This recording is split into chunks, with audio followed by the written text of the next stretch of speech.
Buat kalian yang mau open kolaborasi, pastiin kalian dengerin video ini sampai habis supaya nggak dikecewain. Video ini adalah part 2 dari lanjutan sebelumnya tentang kolaborasi. Dan video ini gue buat karena banyak membaca kisah-kisah orang yang dikecewain dengan kolaborasi. Ada yang di PHP-in, ada juga yang hasilnya nggak sesuai, ada yang jam kerjanya di abuse, sehingga cuman menguntungkan satu pihak aja, dan masih banyak lagi. Tapi yang paling parah nih, banyak banget yang mau gratisan, tapi berkedok kolaborasi. Dan jiwa-jiwa pengen gratisan inilah yang sebenarnya kurang bagus untuk dipelihara. Apalagi nih nanti kalau kalian namanya udah besar.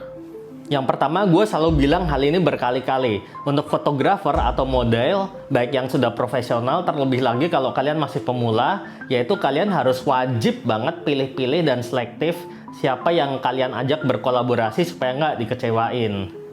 Dan di sini juga kalian harus pinter-pinteran juga bedain mana yang beneran mau kolaborasi dan mana yang cuman pengen gratisan aja. Itu penting banget supaya nggak merugikan diri sendiri.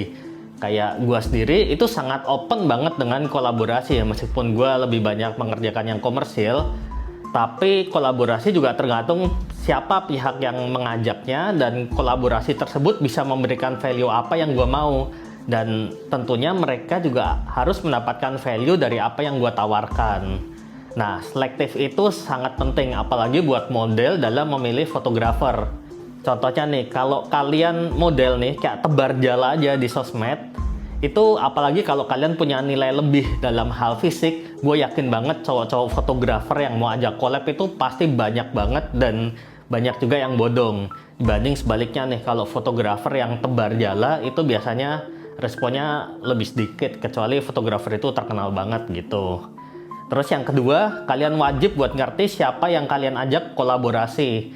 Kalian harus tahu bagaimana rekam jejaknya, kalian harus profiling dulu mereka di sosial media, di internet, dan kalian juga harus coba nih tanya-tanya teman kalian yang pernah berkolaborasi bareng model atau fotografer ini bagaimana nih dengan attitude-nya, rekam jejak, dan masih banyak lagi. Terus yang ketiga, selain hal tersebut, hal yang harus diperhatiin adalah detail penggunaan foto tersebut itu harus jelas banget dan dibahas di awal.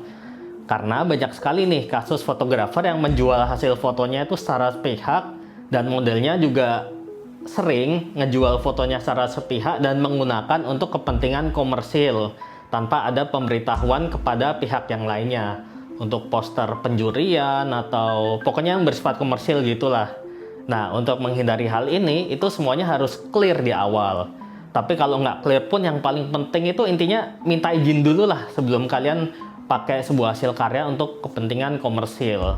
Dan yang terakhir nih, nomor 4, daripada kalian kolaborasi tapi dikecewain, ya mending kalian komersialin sekalian aja. Baik kalian yang pasang tarif buat jasa kalian atau sekalian membayar pihak lain untuk membuat portfolio.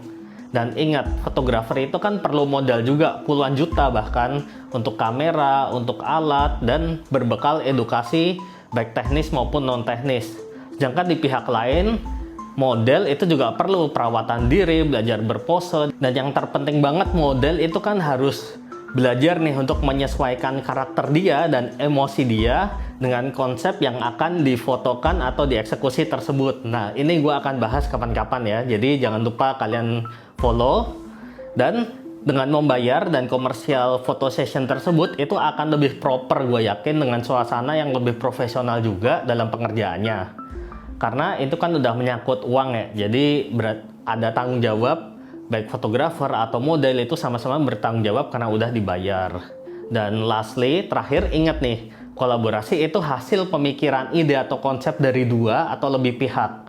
Kalau sepihak aja ya mending kalian bayar komersil aja. Jadi kita ketemu di video-video selanjutnya. Kalau kalian suka video seperti ini, jangan lupa like dan komen. Thank you, bye.